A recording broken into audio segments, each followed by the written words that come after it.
Hello students, welcome to this video class. This is a class of semester 1 and semester 5.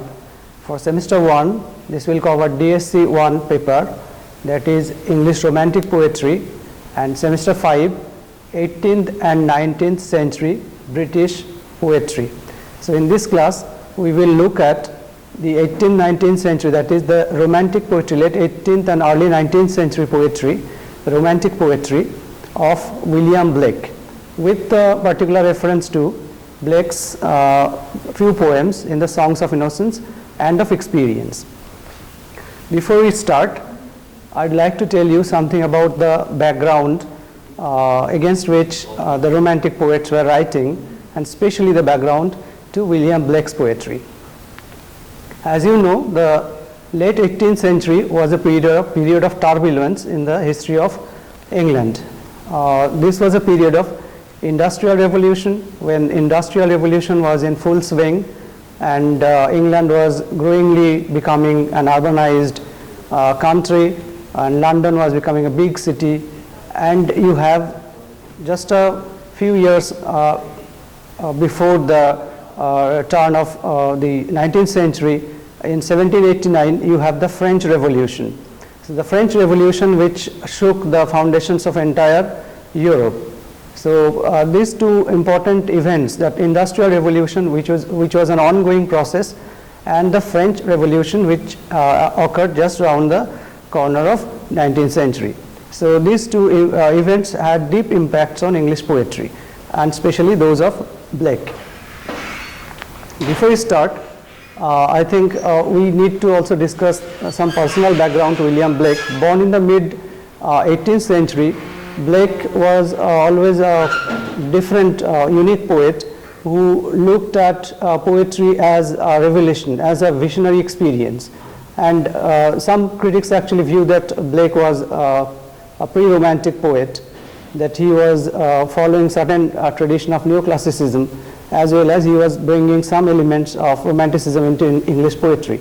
Therefore, sometimes Blake is regarded as a pre-romantic poet.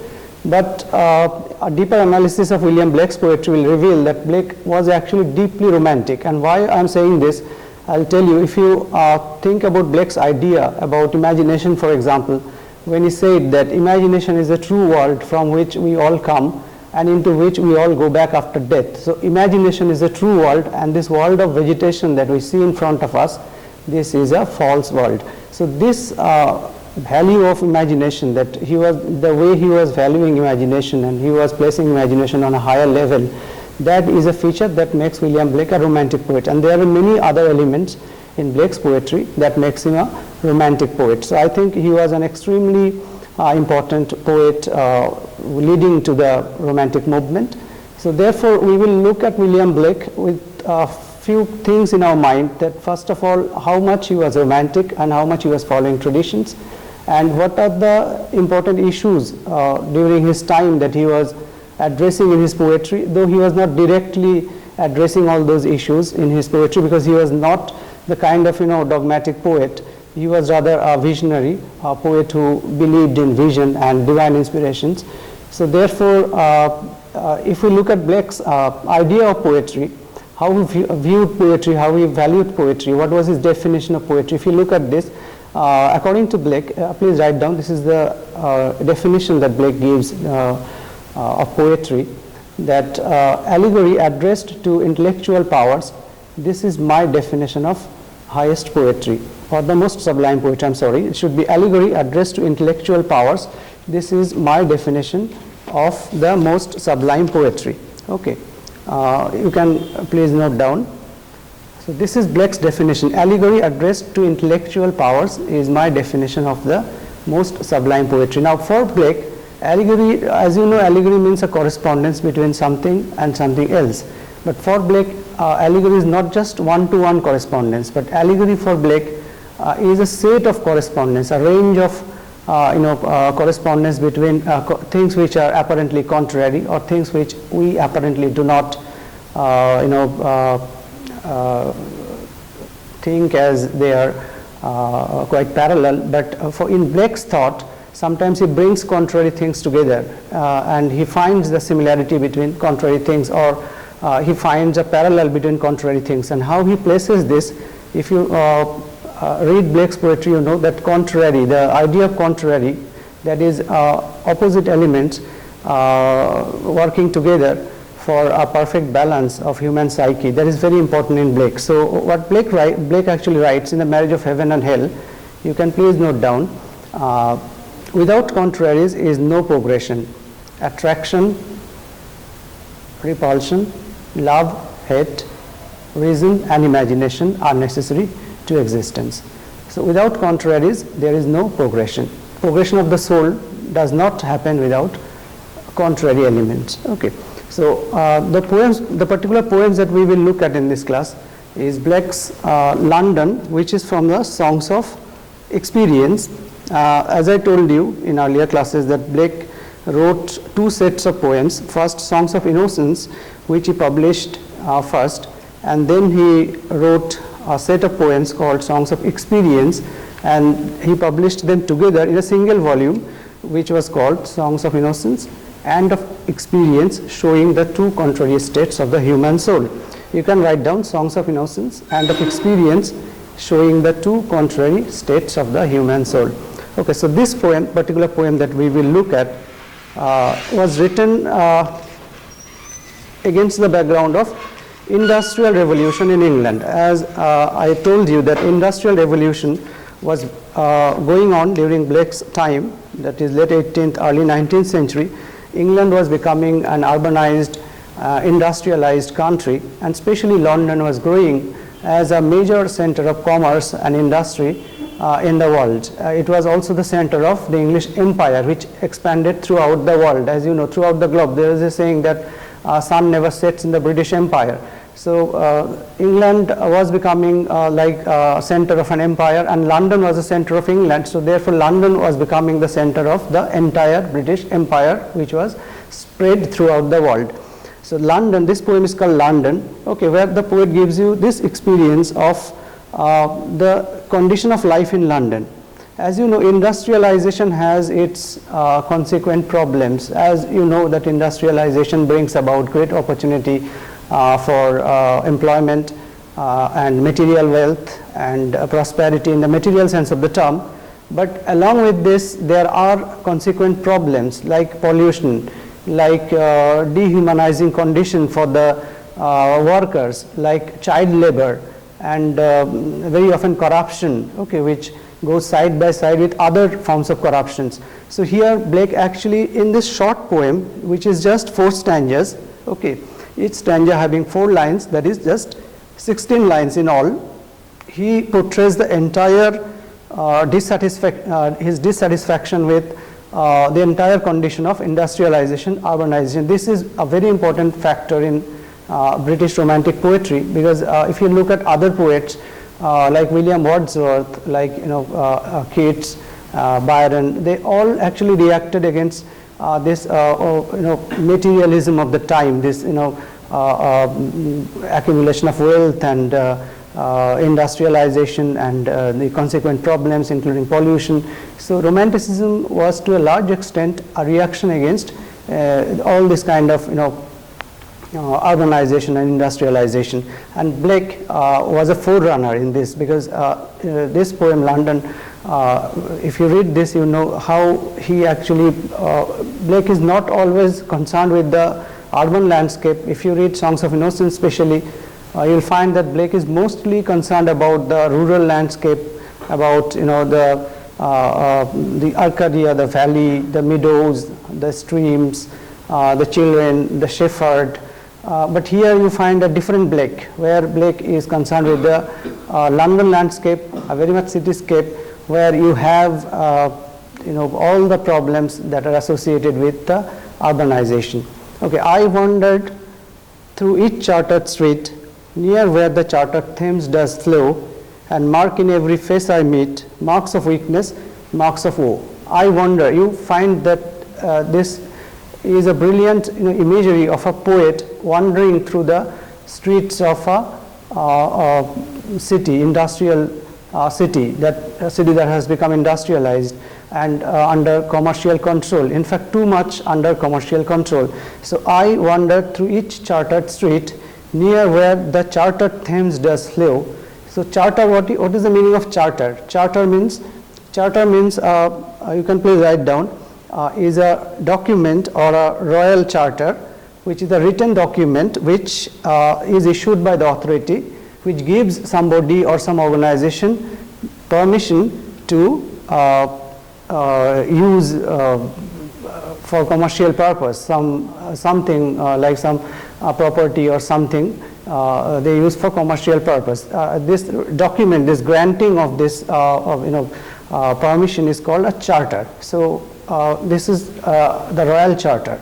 We got to remember that during this time, that is late 18th century, we have a prime minister in England who is William Pitt, who was a very young prime minister, in fact one of the youngest prime minister that England ever had, and he was a supporter of industry, he was a supporter of commerce and trade, and therefore he introduced the idea of free trade.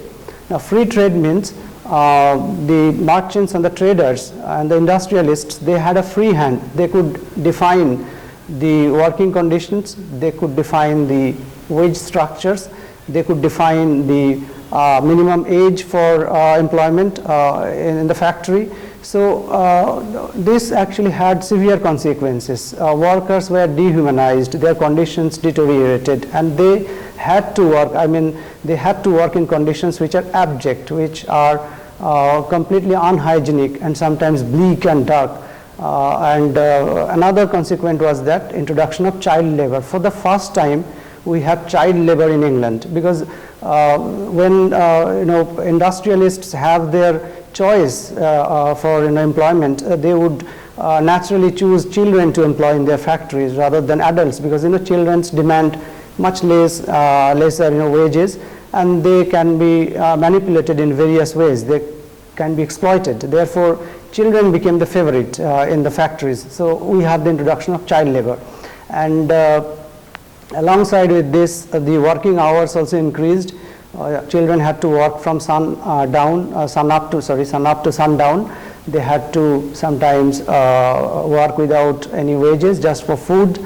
So this condition of the children who earlier had enjoyed freedom, and there were a lot of free spaces for them to play about, to enjoy. Now we have in place of gardens, in place of fields, now we have factories coming up. So children were left with nowhere to play, and they were left with only the choice to work in the factories, which was an abject condition for children. And Blake was concerned. Whenever you read Blake, you find that his concern for children, his sympathy for children, this is one of the aspects of humanism in Blake, that he is deeply concerned with the condition of children. He is deeply disturbed by the exploitation of children in the factory, in the urbanized world. So I wander through each chartered street. Poet is wandering, moving about through the chartered streets of London, which are under commercial control, and near where chartered Thames does flow. So even the river Thames became chartered. The river Thames became an object of commercial control, because during this time you find that England had a huge empire which extended east and west, and tall ships would carry goods from across the colonized world into London for use in the industry. So London actually became a center of commerce, and Thames, the river Thames, which should be free flowing, which should be a part of nature, was under commercial control, and there was too much restriction around everywhere in the city as well as in nature, in the river as well. So near where the chartered Thames does flow, and mark in every face I meet marks of weakness, marks of woe. So look at the use of this word, mark of weakness, marks of weakness. So marks of weakness means what? Noticeable spots or noticeable signs of weakness on their faces, and marks of woe. So noticeable signs of weakness and woe on the faces of the people that I meet everywhere around me in the streets of London. And and mark in every face. So the poet says, I mark in every face. Here this word I mark means I notice. So I notice in every face signs of weakness, signs of woe. So this repetition of the word mark, and there are a lot of repetitions, the significance of which I will tell you later. So I wander through each chartered street near where the chartered Thames does flow, and mark in every face I meet marks of weakness, marks of woe. So people are weak, they are full of misery, they are full of so many sorrows, because this industrialized London is giving no relief for the people. So everyone is suffering, they are reeling under the burden of commerce and industry and the consequent problems. In every cry of every man, so in every cry of every man, in every cry of every man, in every infant's cry of fear. Immediately the next line the poet comes to the infant, that is the baby, the children. Okay, so in every cry of every man, in every infant's cry of fear, in every voice, in every band, the mind forged manacles I hear. So in every cry of every man, as if the entire city is crying. Try to understand this auditory image the poet uses here. It's like something, a deafening noise that makes you deeply disturbed. In every cry of every man, everyone is crying, everyone is suffering, everyone is full of misery, particularly the children. In every infant's cry of fear.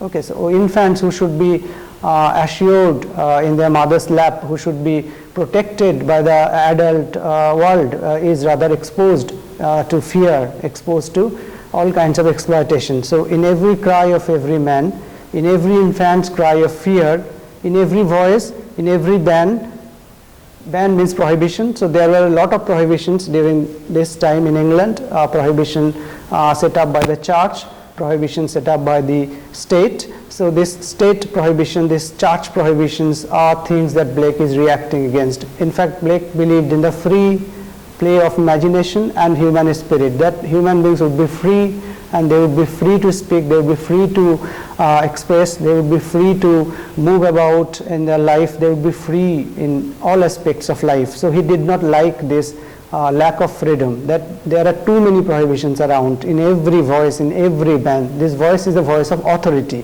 which restricts, which controls your freedom. So in every voice, in every band, the mind forged manacles I hear. Now manacle, what is manacle means? Manacle is a chain, okay, a chain that binds somebody. So the mind forged manacles I hear a chain. Now look at the use of this particular phrase, the mind forged manacles I hear. Now do you hear the manacles? Practically, do you hear it? You don't hear it, because very often we are not very much aware of the mind forged manacles. Now mind forged means something that is forged in the mind, something that is made in the mind. So Blake is actually not talking about a real chain. He is not talking about a metallic chain or something like that. He is talking about a fear of the mind. Now this we don't hear. That is the point. We don't hear the fear of the mind. We hear the sound of a chain definitely, but this is not the practical, the metallic chain, but this chain is forged in the mind. So the idea is where the mind is without fear. Okay, so this is a world where mind is not without fear, but mind is full of fear. Everybody is afraid of the authority, of the church, of too much control. Okay, so the mind forged manacles I hear. Now if you, there are two more stanzas to follow, we will come to those stanzas.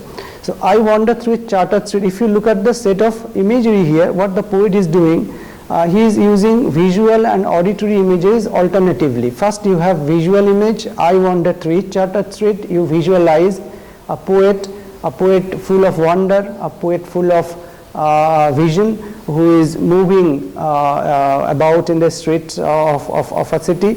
So I wander through each chartered street near where the chartered Thames does flow. So first two lines you have visual imagery. In fact, visual imagery continues, and mark in every face I meet marks of weakness, marks of oath. So the entire first stanza you have visual imagery, because here what you find is that you visualize the condition, you visualize the entire scene. I wander through chartered street near where the chartered Thames does flow, and mark in every face I meet marks of weakness, marks of woe. You visualize the entire situation.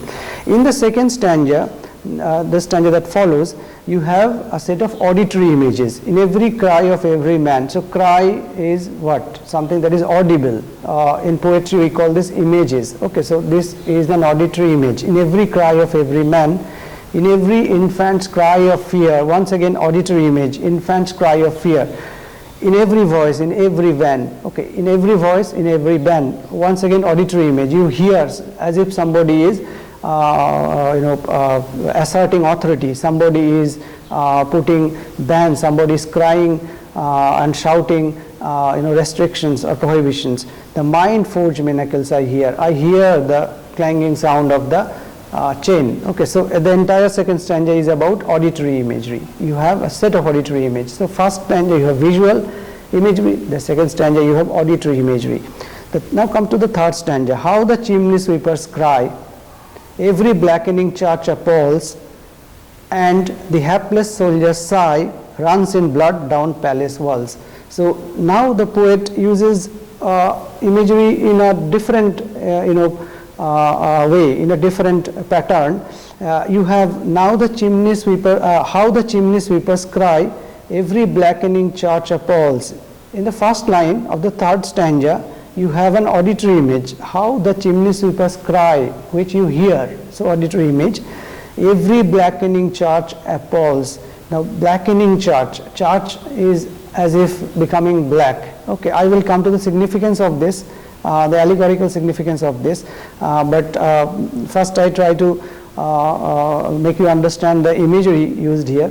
So first you have chimney sweepers cry, that is an auditory image, followed by a visual, every blackening church appalls, and the hapless soldier's sigh runs in blood down palace walls. So runs in blood down palace walls, okay, is a visual image, and before that you have an auditory image, hapless soldier's sigh. Okay, sigh as if you hear the last breath of the hapless soldier who die in the foreign fields. Okay, so the point is that you have an auditory image, and the next line you have a visual image, and the third line you have an auditory image, and in the fourth line of this stanza, the third stanza, you once again you have a visual image. So auditory, visual, auditory, visual. So this is the pattern. Okay, this is like a very set and systematic pattern of imagery that the poet is using. Okay, what is the significance of that? We will discuss it later.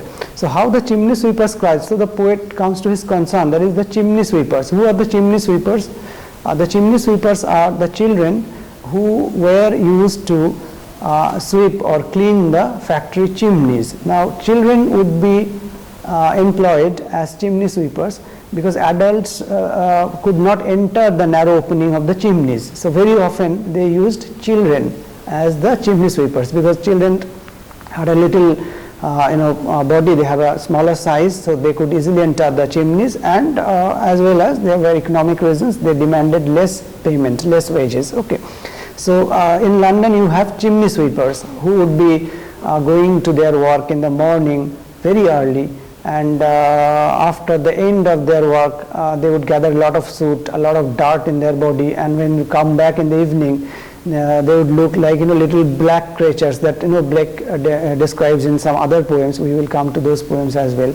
Okay, little black creatures that are full of fatigue and that are moving about slowly with their drooping head and with their face of weakness and woe. Okay, so how the chimney sweepers cry, because they cry under this exploitation, under this condition of labor, and every blackening church appalls. Now this could be a little difficult for one to understand.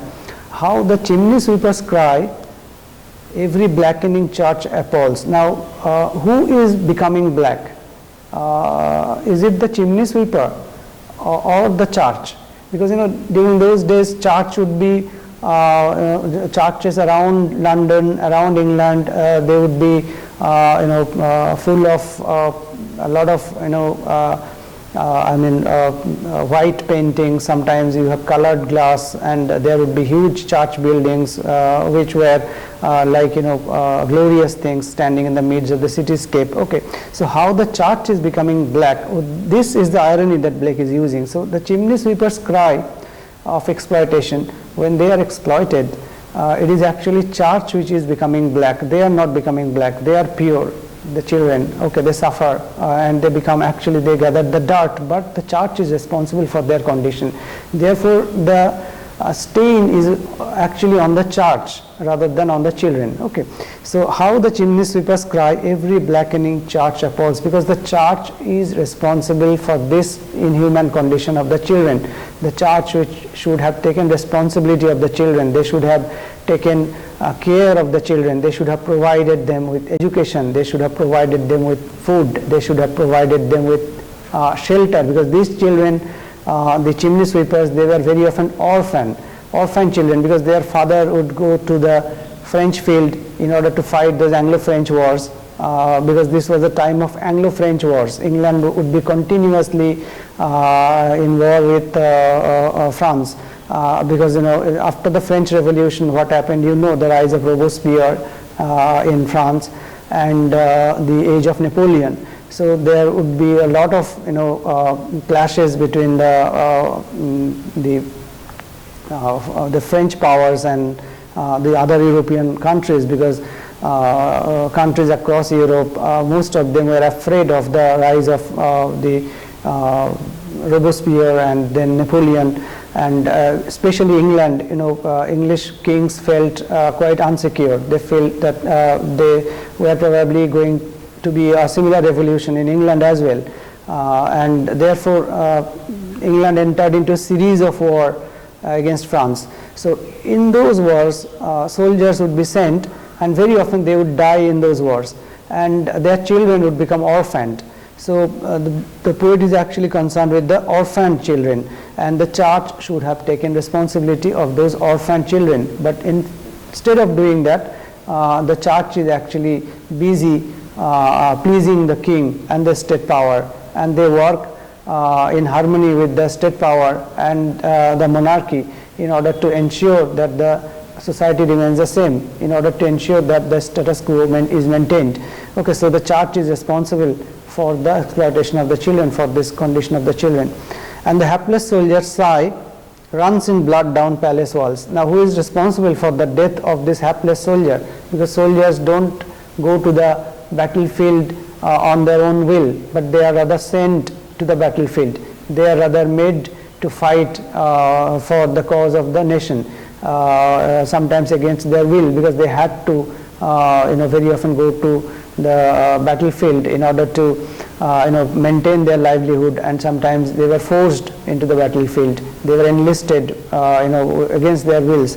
So when the hapless soldiers die in the battlefield, it is the state which is responsible. It is the king who is responsible. So therefore their blood runs down the palace wall.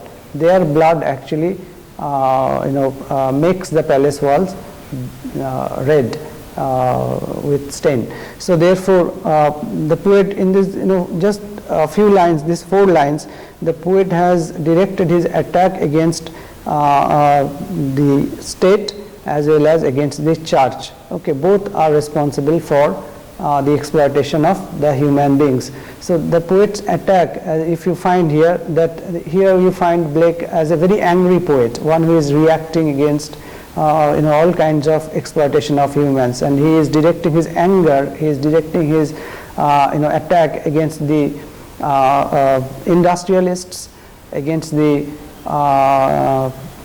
politicians and the kings, that is the state power, and against the church, who should be taking responsibility, who should ensure that human beings are not exploited. So all these powers of authority, that is church and economy and the religion, they should actually try to ensure that there is a better society, which they are not doing. They are neglecting their responsibility, especially the church and the state are neglecting their responsibility, and they are ensuring that there is more exploitation in order to benefit from human exploitation. This actually happens in any inhuman industrialized society. So the poet is here, you find a social critic as well. He is not just one or other allegorical poet, but he is a social critic, one who is a critic of the industry, a critic of the economy, a critic of the state power and authority.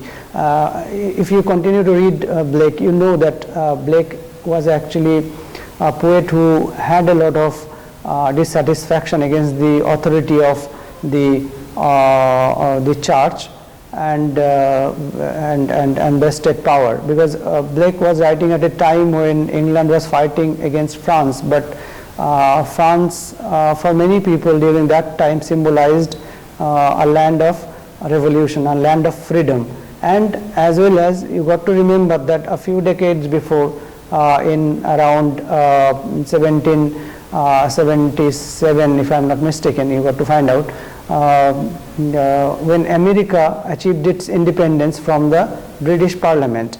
Okay, so Blake was actually supporting the American Revolution. He was actually supporting the American independence. He was supporting it against his own government, from which America became independent, okay, from the British Parliament.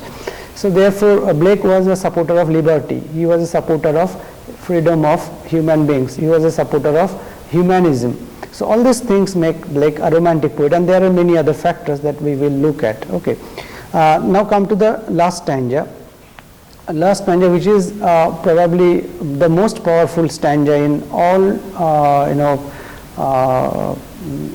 in the entire poetry of Blake, where you find that the poet is using imagery and he is using allegory in a sense that is quite rare and quite sudden, like it is a sudden outburst of the poet's anger and dissatisfaction and his deep disturbance against the society. Okay, but most through the midnight streets I hear how the youthful harlot's curse blasts the newborn infant's tear and blights with plague the marriage hearse.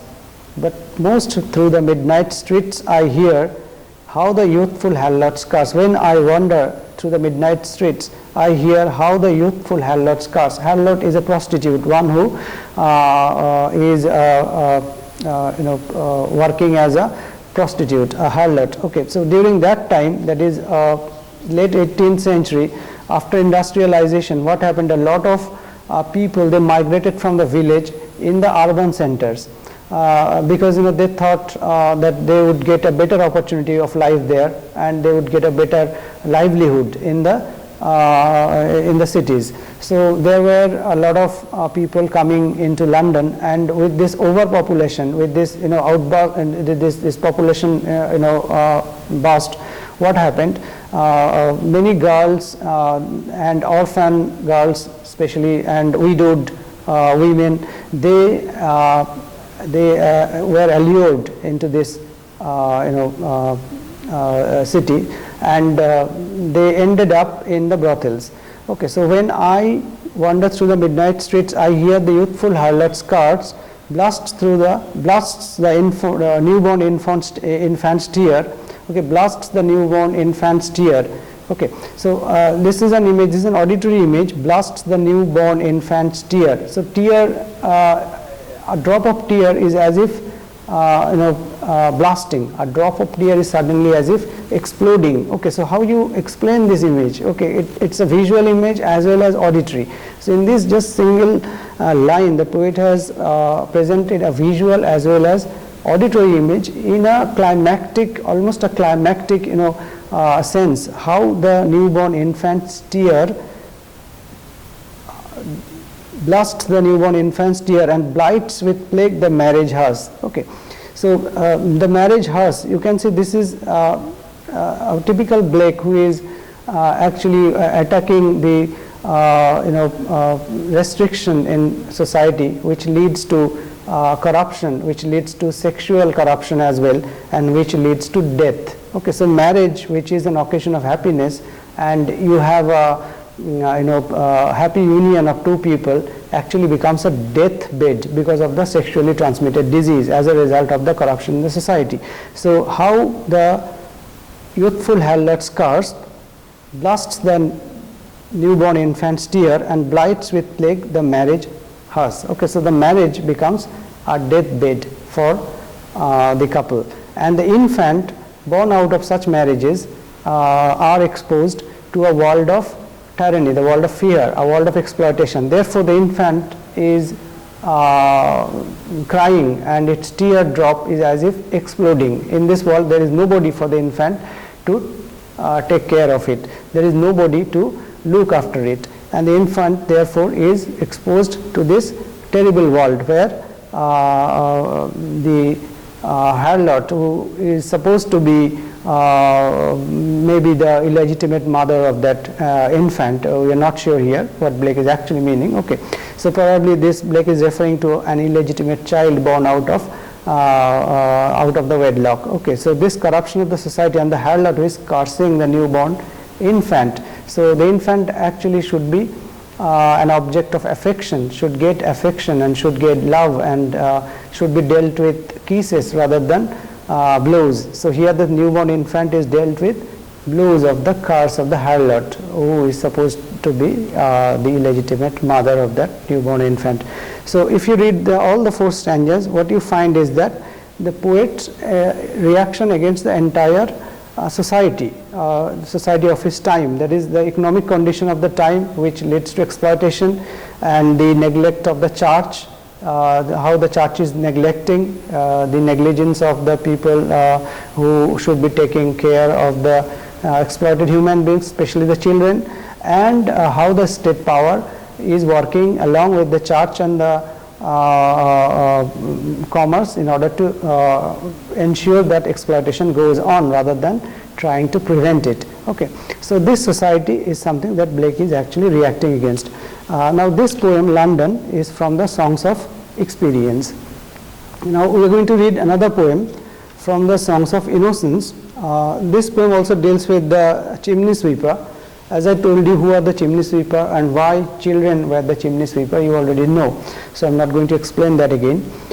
This poem is once again a short poem which has 1, 2, 3, 4, 5, 6 stanzas of 4 lines. So you have here 24 lines in all, in which the poet portrays the condition, the inhuman condition in which the chimney sweepers had to work very often. And this poem is full of pathos. If London is full of anger, in fact the poem London has been called a concentrated wrath, Blake's concentrated wrath directed against the London society of his time. This poem is full of pathos. What is pathos? I think you know what is pathos. Pathos is use of words or phrases or lines or writing in such a way that you feel like crying, you feel like sympathizing with what the author says, and you feel like sympathizing with the exploited or the mournful human beings, or how people are suffering, and you sympathize with them. That is called pathos. It is a use of words or language in such a way that evokes your sympathy, that draws out your sympathy. You feel like you actually, I should say not sympathy but empathy. You actually identify with the exploited, you identify with suffering, and you feel like crying, you feel like full of tears. Okay, so this poem is actually creating that pathos, which is another element of Blake's romanticism, his human sympathy and his love of the children, his love of the exploited human beings. Okay, here especially the children, the chimney sweeper. This is from the Songs of Innocence. Okay, now this poem actually is from the Songs of Innocence, but if you read this poem, what you find is that this poem actually has an overtone of what you find in the Songs of Experience. Okay, though this is not sometimes evident, but if you analyze it, if you explain it, because in the Songs of Innocence you have happy conditions for the children, you have happy imagery, but in this poem, though apparently there is happiness, or sometimes it seems that this poem is quite an innocent description of the children, but if you read it deeply, if you try to find it allegorical meaning, because Blake defines poetry as an allegory addressed to the intellectual powers. Okay, if you analyze it allegorically, you find that there are dark possibilities in this poem. There are things that if you explain, you find that many things that you actually associate with the condition of experience, which the children may be not able to understand, but as an adult, as a reader, as a critic, you have to try to explain and try to understand. Okay, so this is a chimney sweeper who is crying. Okay, when my mother died, I was very young, and my father sold me while yet my tongue could scarcely cry, weep, weep, weep. So your chimneys I sweep, and in soot I sleep. There's a little Tom Decker who cried when his head that curled like a lamb's back was shaved. So I said, hush Tom, never mind, for when your head's bare, you know that soot cannot spoil your white hair. Now look at the irony here. Try to understand, when your head's bare, you know that soot cannot spoil your white hair. As I told you that these children, the chimney sweepers, they had to gather a lot of dirt and soot while working in the factory or working inside the chimneys. Okay, and that is the reason that very often you find that the children were bald. Their head had to be shaved. Their hair had to be shaved because their hair would gather a lot of soot. Okay, but when your head's bare, you know that soot cannot spoil your white hair. So he was quiet, and that very night, as Tom was asleep, he had such a sight that thousands of sweepers, Dick, Joe, Ned and Jack, were all of them locked up in coffins black. Now you have this macabre image here. All of them were locked up in coffins black. Okay, so he was quiet, that is Tom was quiet, and that very night, as Tom was asleep, he had such a sight in his sleep, in his dream. He had a dream, such a dream that thousands of sweepers, Dick, Joe, Ned, Jack, children like Tom, they were all locked up in coffins of black. Now what interpretation you have of this, coffins of black? Okay, so immediately you have in your mind what? Death. Death in a very abject condition. Coffins of black coffin, they are put up in the black coffin. Okay, so coffins of black, and by came an angel who had a bright key, and he opened the coffins and set them all free. Then down a green plain leaping, laughing they ran, and wash in a river and shine in the sun. Then naked and white, all their bags left behind, they rise up the clouds and sport in the wind. And the angels told Tom if he would be a good boy, he would have God for his father and never want joy.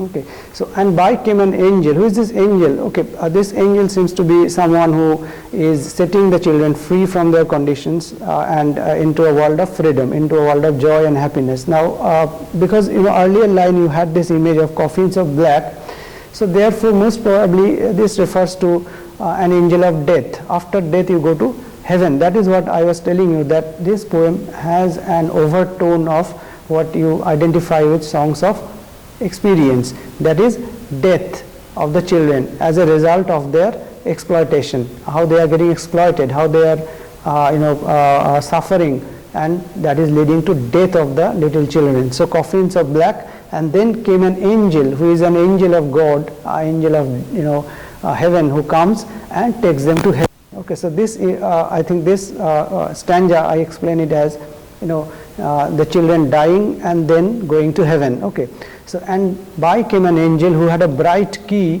and he opened the coffins and set them all free.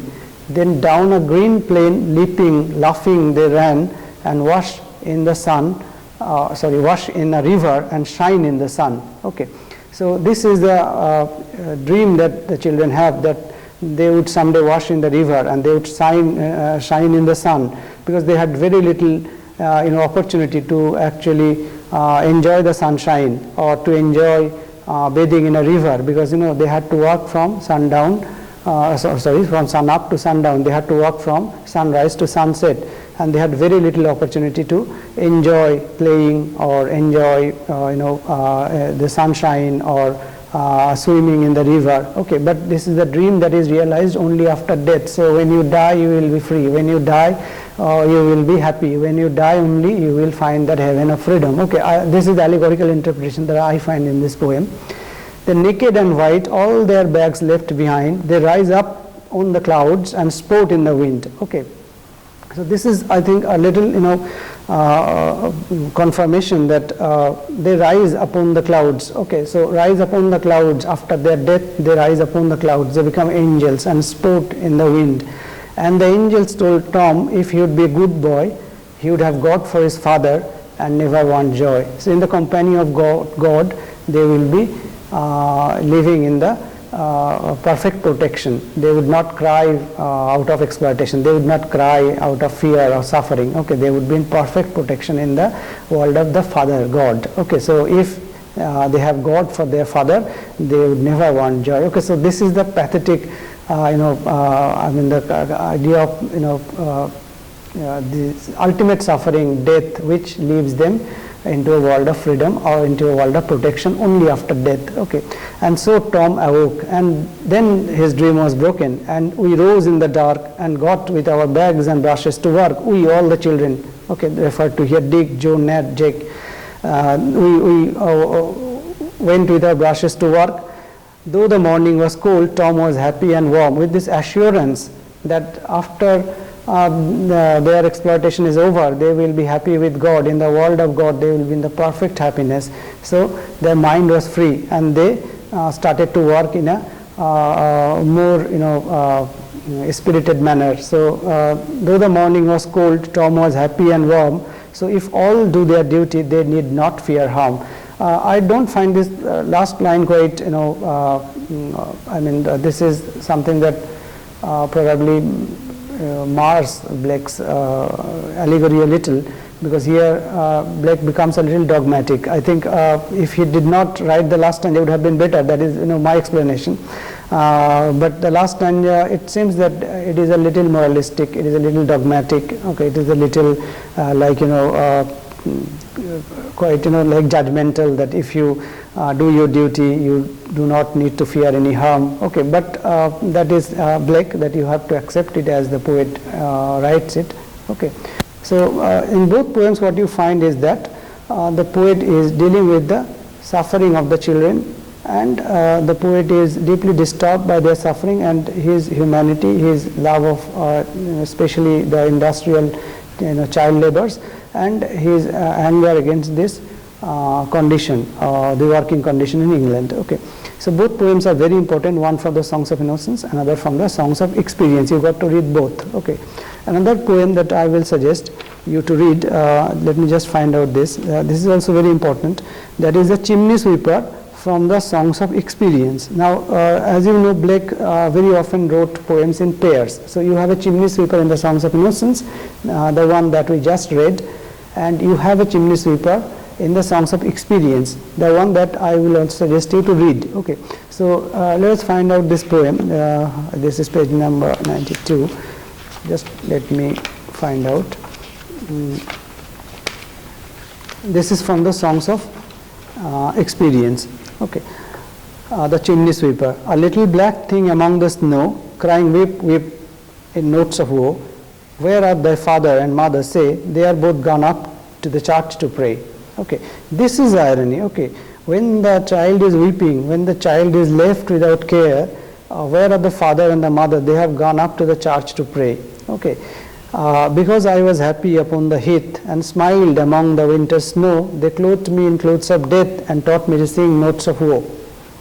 And because I am happy and danced and sing, they think they have done me no injury and are gone to praise God and his priest and king. Okay, so God, his priest and king. Okay, so the authority of religion and the state, against which Blake is ironical, both of which Blake is ironical. They are gone to praise God and his priest and king, who make up a heaven of our misery. Okay, this is a direct attack, who make up a heaven of our misery. Now, I think this kind of direct, attack sometimes makes a little, a problem for anyone who wants a more indirect or more allegorical expression of anger or allegorical expression of criticism, but sometimes the poet becomes too direct. So here the poet is a little direct, that the father and the mother, they are gone to praise God and his priest and king, who make up a heaven of our misery, how they make up their heaven, their happy condition out of our suffering. Okay, this is a little direct, which I don't find quite attractive, but well, and then if you look at the entire poem, I think it is quite very good, use of Blake's allegory as well as his irony. Okay, so this poem, and there are a few other poems that we will read in later classes, but as of now I would like you to take down a few things, that a few important notes that I would like to suggest you to read for the better understanding of Blake. Okay. Now, if you look at Blake's poetry, if you read the entire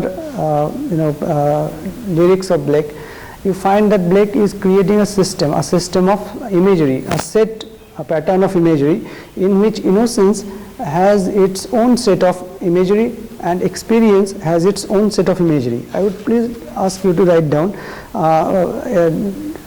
According to the critics, Blake has 5 major set of imagery, 5 major set of allegorical correspondences.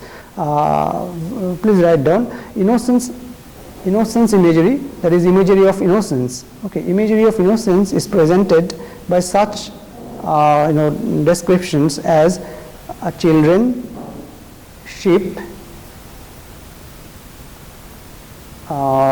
green valley, the season of spring, clear stream, morning, sunshine. These are the imagery of innocence. Okay, children, sheep, sunshine, morning, green valley. Okay.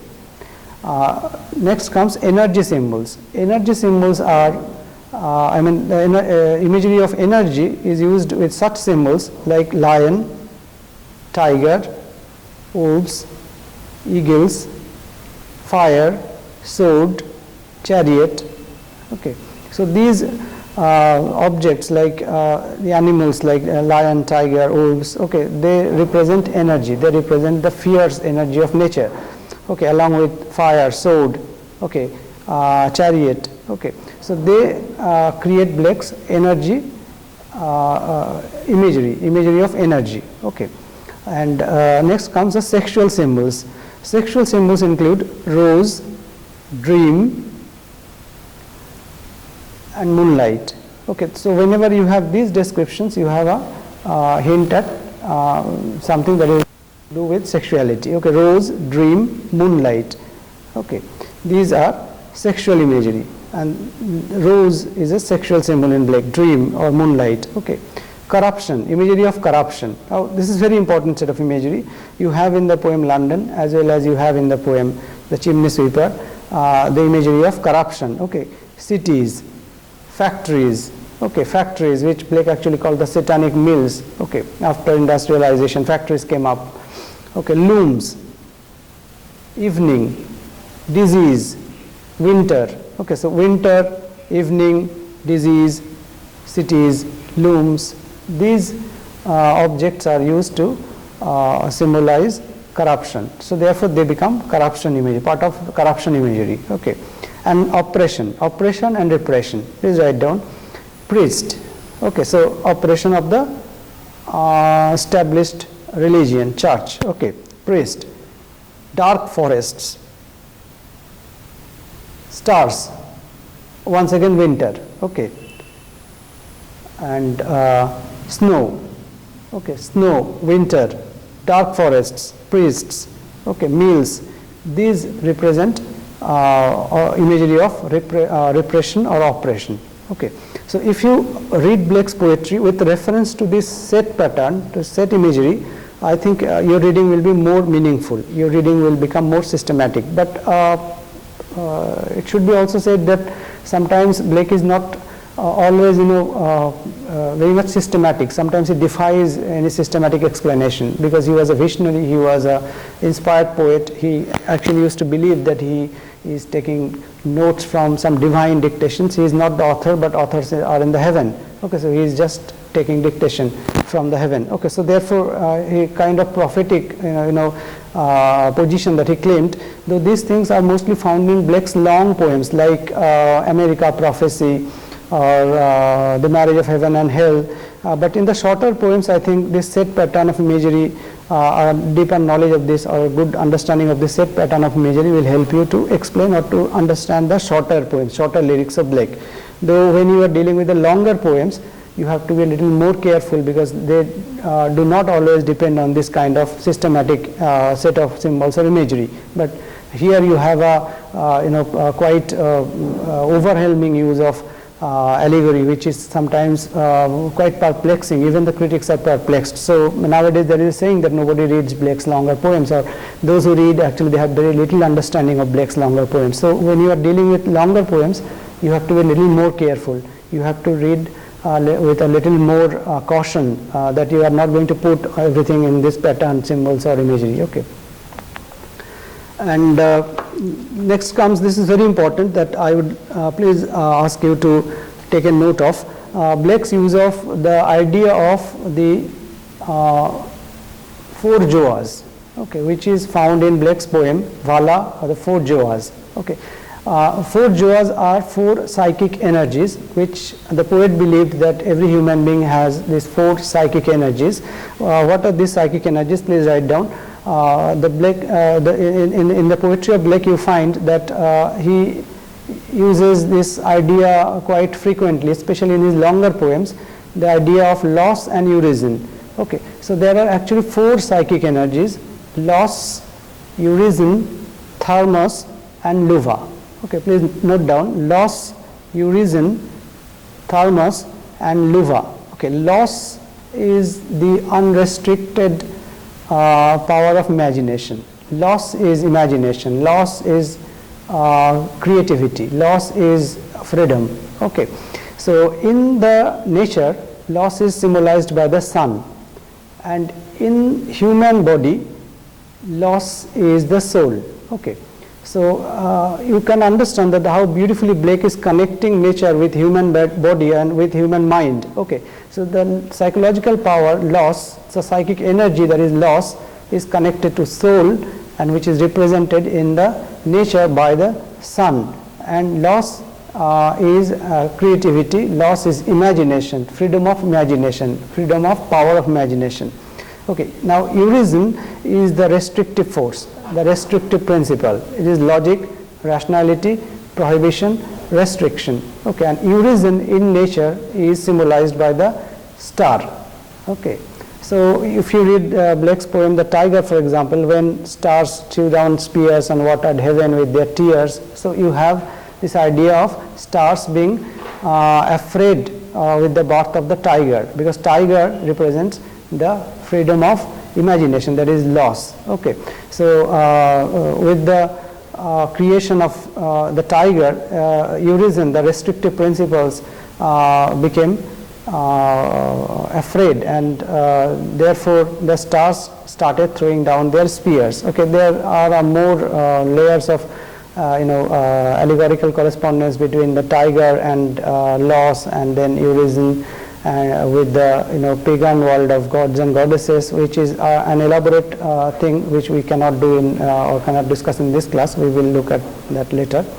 Okay, so urizen, in the human body, urizen is represented by the head. Okay, so urizen is the prohibition of the restrictive principles, which is in the human body represented by the head, and in nature urizen is represented by the stars. Okay, luva is love or passion.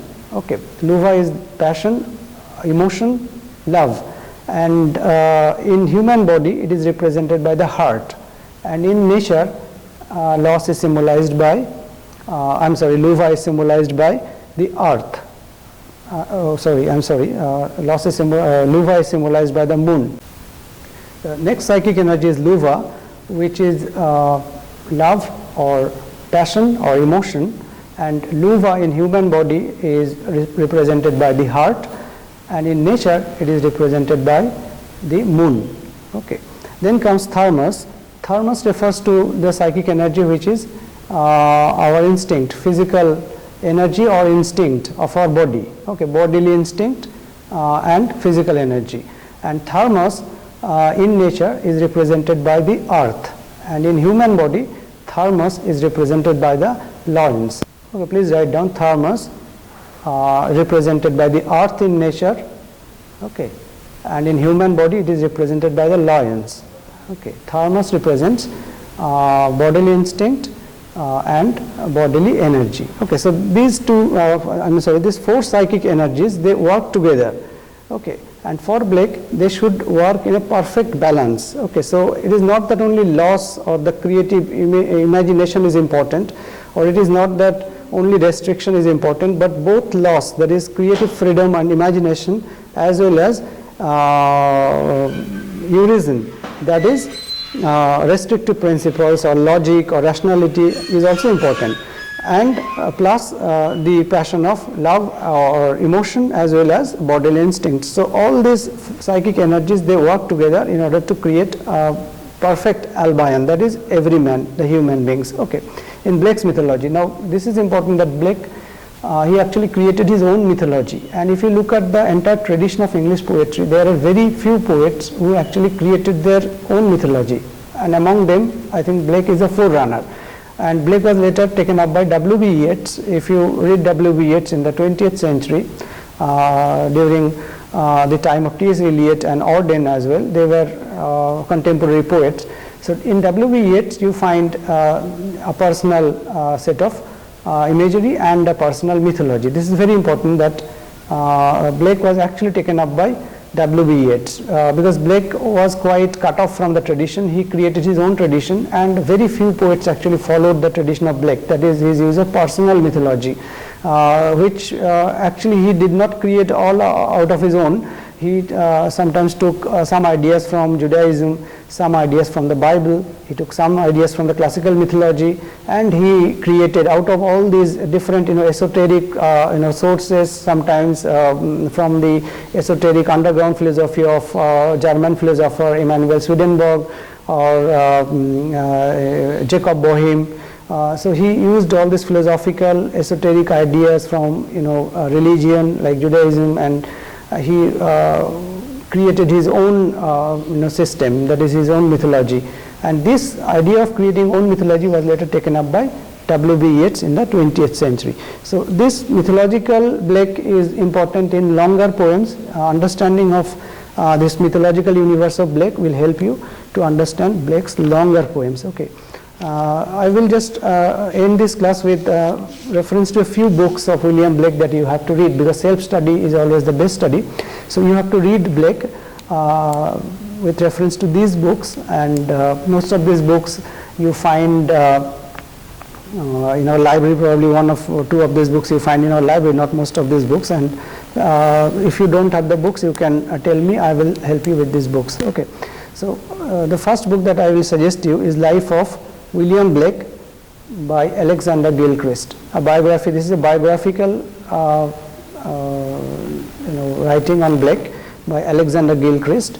This book actually made Blake known, because during his own time Blake was not very known. He was not very famous in poetry during his own time. But after this publication of Alexander Gilchrist's Life of William Blake, Blake became a known figure, and many people were interested in Blake's poetry. Okay. Then you have this book that I have with me today, that is William Blake by Arthur Symons.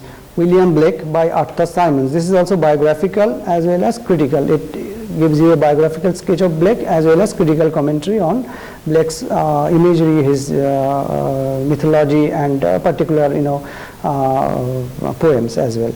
Okay. And Blake, Wordsworth and Coleridge, this is by Worldview Critical Edition, which will help you to understand a few texts of Blake. It comes with a few texts as well as a few critical notes. Blake, Wordsworth and Coleridge by Worldview Critical Editions. And of course you have to read Maurice Borra's Romantic Imagination. Please write down Maurice Borra's Romantic Imagination, in which you find an article which is very helpful for anyone who is interested in Blake. An article on Blake's Songs of Innocence and of Experience, which is a must read for you if you want to understand Blake. Okay, so Maurice Borra's Romantic Imagination. and Blake, Wordsworth and Coleridge, which I told you, by Worldview Critical Editions, and William Blake and his Life and Philosophy. This is a very important book that you have to read. If you don't have, ask me, I'll give you. William Blake, His Life and Philosophy by S. Foster Damon, which is very important book. Okay. William Blake, His Life and Philosophy by S. Foster Damon. And the last book that I'd like to mention is last but not the least. In fact, this is probably the most systematic study of Blake's imagery and symbolism. This book is called Fearful Symmetry by Northrop Frye. Okay, Fearful Symmetry. The full title is Fearful Symmetry, Study of William Blake by Northrop Frye. Okay, so all these books will be important for you to understand Blake, and if we have more opportunity and scope, we will continue our discussion on William Blake in our later classes. As of now, thank you all for participating in this class. I hope that I will find you in my next class. Thank you all.